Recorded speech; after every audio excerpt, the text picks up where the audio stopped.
En lo más profundo del océano, hay sonidos que nunca deberían escucharse. El problema no es oírlos sino cuando empiezan a responderte. El sonido comenzó en el interior del submarino. No venía de afuera. No venía de nuestros altavoces. Venía de los pasillos oscuros, como si algo lo estuviera repitiendo desde dentro. Siempre creí que el océano era el último gran misterio de la Tierra. Había dedicado mi vida a descifrar sus secretos, a escuchar sus murmullos en la profundidad. Pero hay cosas que deberían permanecer ocultas. Aprendí eso demasiado tarde. Si disfrutas de este relato, suscríbete y deja tu like. Lo que viene a continuación te pondrá los pelos de punta. Mi nombre es Henry Caldwell, criptólogo acústico del Instituto Oceanográfico de Goodsole. En 1997, junto con la doctora Sofía Márquez, fui enviado a la fosa de Tonga para investigar una señal desconocida captada por nuestros hidrófonos. La llamamos Leviatán por su fuerza e inmensidad. No era un canto de ballena ni un temblor sísmico. Tenía una cadencia, una estructura casi como un lenguaje. El Nautilus II, un submarino diseñado para exploraciones extremas, fue nuestro hogar en esa misión. Además de Sofía y yo, la tripulación incluía al capitán James Hallister, el ingeniero Martín Delecroix y la operadora de sensores Evelyn Park. Descendimos en la madrugada, atravesando la columna de agua que nos aislaba del mundo de la superficie. Las primeras horas transcurrieron sin incidentes. A los 1000 metros de profundidad, el azul del océano comenzó a desvanecerse hasta convertirse en una negrura infinita. Los faros del Nautilus II proyectaban un haz de luz sin vida, revelando ocasionalmente formas de vida alienígenas, criaturas bioluminiscentes que flotaban en la inmensidad, indiferentes a nuestra presencia. El primer problema surgió más abajo. ¿Notan eso?, preguntó Evelyn desde su estación. En la pantalla, los medidores de presión fluctuaban sin razón aparente. Primero descendían bruscamente, luego se disparaban más allá de los parámetros esperados. Debe ser un fallo en los sensores, sugirió Martín, pero su tono denotaba duda. Luego, la temperatura del agua cayó en picada. Pasó de los 2 grados bajo a menos 10 grados en menos de un minuto, algo físicamente imposible. Un escalofrío recorrió mi espalda. Nada de esto tiene sentido, dijo Sofía. Seguimos descendiendo y las luces del submarino iluminaron algo imposible. Frente a nosotros se extendía un paisaje de estructuras óseas gigantescas, organizadas en patrones geométricos. No eran esqueletos dispersos al azar. Estaban alineados, como si alguien o algo los hubiera colocado ahí con un propósito. ¿Qué demonios es esto?, dijo la doctora. Evelyn aumentó el brillo de las cámaras externas. Las costillas colosales se extendían en todas direcciones, formando un bosque de huesos que desaparecía en la negrura. Algunas estructuras medían más de 20 metros de altura, como si hubieran pertenecido a criaturas más grandes que cualquier criatura marina conocida. No había signos de erosión.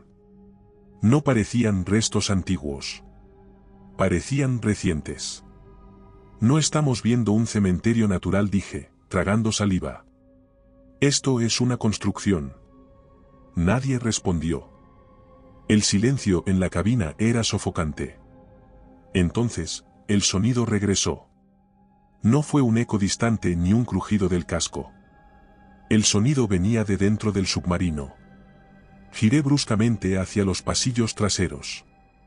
No había nada, al menos, nada visible. Dime que eso fue un fallo en los altavoces, dijo el ingeniero. Pero Evelyn ya estaba revisando los monitores térmicos. Su rostro palideció. Tenemos algo en la escotilla trasera, dijo en un hilo de voz. Me acerqué a la pantalla y vi la anomalía. Una sombra alargada, amorfa, desplazándose por el pasillo. El capitán tomó el micrófono de comunicaciones internas. ¿Quién está en el corredor 3?, preguntó con tono firme.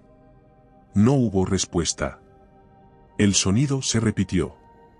Esta vez más cerca. Era un canto, una vibración profunda, resonante. Pero algo no cuadraba. No venía de un solo punto. Se movía. Dios, dijo Sofía. Algo estaba dentro con nosotros. Hallister se desabrochó el cinturón y se levantó. Voy a revisar, dijo. Capitán, no creo que sea buena idea, intentó advertir la operadora de sensores. Si tenemos una fuga, necesito saberlo, dijo él. Salió de la cabina de mando con una linterna en la mano. La cámara de seguridad lo siguió mientras caminaba por el pasillo estrecho del submarino. Relatos como este son parte de nuestro libro en Amazon. Encuéntralo en la descripción. Cada paso sonaba con una intensidad exagerada en el silencio absoluto. Las luces parpadearon. Él se detuvo. ¿Lo ven? Su voz sonó tensa por la radio. En la pantalla, una sombra se detuvo a 3 metros de él. No había nada. Nada que el ojo humano pudiera ver. Pero la imagen térmica mostraba una silueta humanoide. Y se movía. Capitán, salga de ahí, gritó Sofía. Pero en la radio solo se escuchó estática. Hallister giró la linterna en todas direcciones. Nada. Y luego, de repente, la puerta del corredor 3 se cerró de golpe. Hallister, responde, grité. No hubo respuesta. Solo el sonido. Esta vez, lo escuchamos todos. Era el mismo canto del Leviatán, pero ahora sonaba desde las paredes, desde el metal, desde el mismo aire dentro del Nautilus 2. Dios santo, exclamó Martín. Las luces parpadearon violentamente y la imagen térmica se distorsionó. Por un segundo, pudimos verlo. Largo. Huesudo. Con membranas translúcidas en los brazos y ojos enormes sin pupilas. No caminaba. Se deslizaba. Y estaba justo detrás del capitán. La transmisión de la cámara se cortó. La doctora se llevó una mano temblorosa a la boca. ¿Qué fue eso?, jadeó la operadora de sensores. Yo no tenía palabras. No estábamos solos en el Nautilus 2. Y lo peor de todo es que no sabíamos cuántos eran. El aire en el submarino se volvió pesado. Un silencio sofocante lo inundó todo, interrumpido solo por el eco mecánico de los sistemas del submarino. Pero algo más vibraba en el interior de la nave. Un sonido. No venía de los altavoces ni de los instrumentos. No era un error del sistema. Vibraba en las paredes, en el metal, en el mismo aire dentro del submarino. No estamos solos, dijo Evelyn, con la mirada fija en los monitores térmicos. Antes de que pudiera preguntar, la radio a nuestro lado emitió un crujido. Luego, una voz. No era la voz del capitán. No era humana. Era distorsionada, gutural, múltiple. No te vayas. Un escalofrío me recorrió la espalda. La doctora tomó aire temblorosamente, como si su cuerpo rechazara el oxígeno. Entonces, la puerta de la sala de control se abrió con un chirrido. Sofía y yo nos quedamos quietos. El pasillo estaba vacío, pero las luces parpadearon y el aire se volvió más denso, como si algo estuviera deslizándose entre nosotros.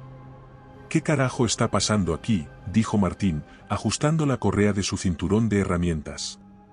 La radio crujió de nuevo. Esta vez, el sonido fue diferente. Un clic. Un chasquido húmedo. El monitor térmico parpadeó. En la pantalla, la silueta. Larga. Huesuda. Con membranas translúcidas en los brazos y ojos enormes sin pupilas. La imagen era borrosa, como si la criatura estuviera parcialmente fuera de nuestra realidad. Entonces, se movió. Ahí, gritó Evelyn, señalando la pantalla. El ingeniero se giró demasiado tarde. La criatura se arrojó sobre él. El grito de Martín se convirtió en un estruendo de carne y hueso retorciéndose. Intentamos apartarlo, pero algo espeluznante sucedió. Su piel comenzó a fusionarse con la del atacante. No como una herida que se cierra, sino como una absorción viviente. Sus huesos se deformaron en ángulos imposibles. Su rostro, antes humano, se estiró y se alargó, como si algo dentro de él estuviera reescribiendo su estructura. Su boca se abrió, pero lo que salió no fue un grito. Fue un murmullo gutural. Un eco del sonido del leviatán. Sofía se cubrió la boca con ambas manos, temblando. Dios santo, yo retrocedí, mi mente intentaba procesar lo imposible. No es una criatura, jadeé, sintiendo el miedo hundirse en mi pecho como un peso. Es una colonia. Los huesos. Las estructuras. No eran simplemente los restos de algo. Eran parte de esto. Nosotros también lo seríamos. A menos que escapáramos ya. Y entonces, el submarino se estremeció violentamente. Algo gigantesco nos estaba envolviendo. Este vídeo es posible gracias a nuestros miembros. Gracias por hacer esto posible. Las cámaras externas mostraron lo impensable. Los huesos en el fondo del océano se movieron. Tentáculos oscuros emergieron del suelo óseo, retorciéndose como raíces vivas y enredándose alrededor del Nautilus 2. Dios, nos están atrapando, gritó la operadora de sensores, golpeando los controles. La radio volvió a crujir. Y luego, la cosa que había sido Martín habló. No te vayas. Quédate. Canta con nosotros. Su voz no era suya. Eran múltiples, como si docenas de gargantas hablaran al unísono. El ingeniero ya no existía. Se había convertido en parte de eso. La criatura avanzó hacia nosotros con un movimiento antinatural. Su cuerpo todavía tenía la forma de Martín, pero ya no era él. Sus brazos eran más largos, sus huesos visibles bajo una membrana translúcida. Sus ojos no tenían nada humano. Corrimos. La única oportunidad era la cápsula de escape. Pero cuando llegamos al pasillo, nos encontramos con una pesadilla peor. Las luces de emergencia se encendieron, bañando el corredor en un resplandor rojo intermitente. Entre los destellos, vimos como algo se movía en la oscuridad. La criatura se abalanzó sobre Evelyn. Su grito se convirtió en un sonido líquido cuando su cuerpo se disolvió en la colmena viviente. No pudimos ayudarla. Solo seguimos corriendo. Yo sentía el aire pesado, húmedo, vibrando con ese sonido. No estábamos escapando solo de una criatura. Estábamos escapando de todo un ecosistema depredador. Sofía logró abrir la escotilla de la cápsula y nos lanzamos dentro. Sellamos la puerta en el último segundo. La radio se encendió sola. No te vayas. El Nautilus 2 se inclinó bruscamente. Algo lo estaba arrastrando hacia la fosa. Pude ver, a través del pequeño ventanal de la cápsula, una multitud de ojos sin pupilas observándonos. La doctora activó el protocolo de lanzamiento de emergencia. Un golpe seco sacudió la cápsula cuando se separó del Nautilus 2. Por un instante, flotamos en la oscuridad absoluta. Luego, los propulsores de emergencia se activaron y comenzamos a ascender. Desde la ventana, vi cómo el Nautilus 2 desaparecía en las profundidades. O mejor dicho, cómo lo devoraban. Las estructuras óseas comenzaron a moverse, absorbiéndolo en el ecosistema. Y antes de que todo se oscureciera, una última imagen quedó grabada en mi mente, el rostro de Martín o lo que había sido él. Observándonos desde la negrura. Y sonriendo. Nos rescataron al amanecer. Nadie nos creyó. Los informes oficiales declararon que el Nautilus 2 sufrió un fallo estructural catastrófico en la fosa de Tonga. La expedición fue clasificada, sellada bajo protocolos de seguridad nacional. No existimos. No hubo funerales para Martín, ni Evelyn, ni Hallister. No hubo explicaciones. Pero yo sabía la verdad. Y Sofía también. Nos llevaron a un hospital militar en Hawái. Nos mantuvieron en cuarentena durante semanas. Nos interrogaron una y otra vez, buscando respuestas que nosotros mismos no entendíamos. ¿Qué viste ahí abajo? ¿Era una forma de vida? ¿Por qué sus signos vitales son irregulares? Preguntas que evité responder. Porque la verdad era peor que cualquier mentira que pudieran inventar. El Leviatán nos dejó ir. Pero algo regresó dentro de nosotros. Intenté volver a mi vida. Intenté olvidar. Pero el canto me siguió. Al principio, solo en mis sueños.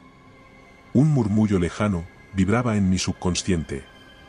Al despertar, lo olvidaba casi de inmediato, como un eco de algo que nunca debí escuchar.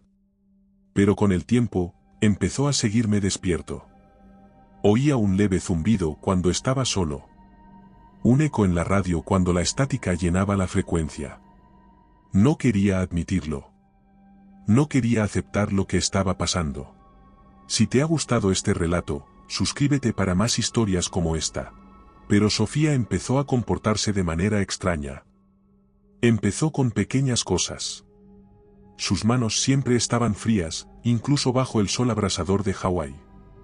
Luego, su reflejo comenzó a desincronizarse. Al principio pensé que era mi imaginación, pero una noche la observé en el espejo del baño y vi cómo su reflejo parpadeaba un segundo tarde. Era sutil, pero estaba ahí.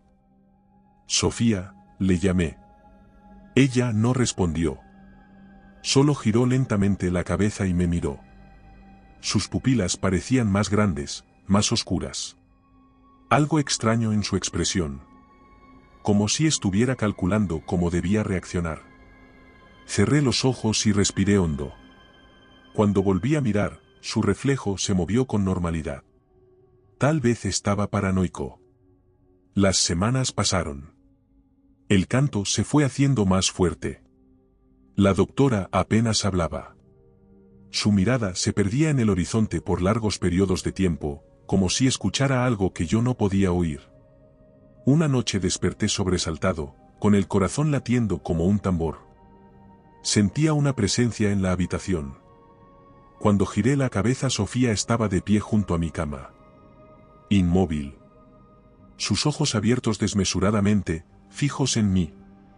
Le llamé. No reaccionó. No parpadeó. Mi boca se secó. Algo estaba mal. Finalmente, ladeó la cabeza y dijo con una voz que no era la suya: no te vayas. Un escalofrío recorrió mi espalda. En ese instante, la radio en la mesita de noche se encendió sola.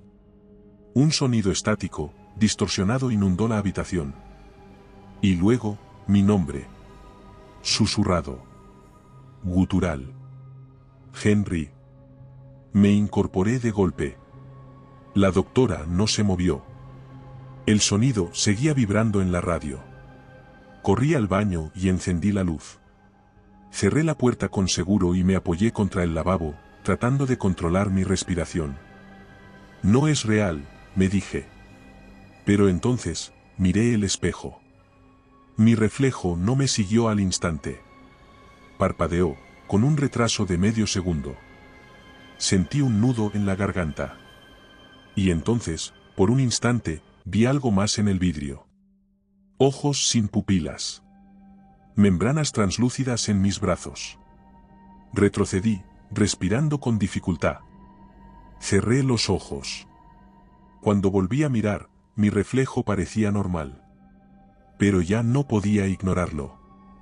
Semanas después, las noticias comenzaron a circular en los círculos científicos. Los hidrófonos submarinos del Pacífico captaron el sonido de nuevo. Pero esta vez, no solo en la fosa de Tonga, sino en múltiples lugares del océano. Japón. La costa de Chile. El Atlántico Norte. El canto se estaba expandiendo. Y la pregunta que me atormentaba era la única que importaba: ¿nosotros lo trajimos de vuelta? O peor aún, ¿cuántos más lo estaban escuchando?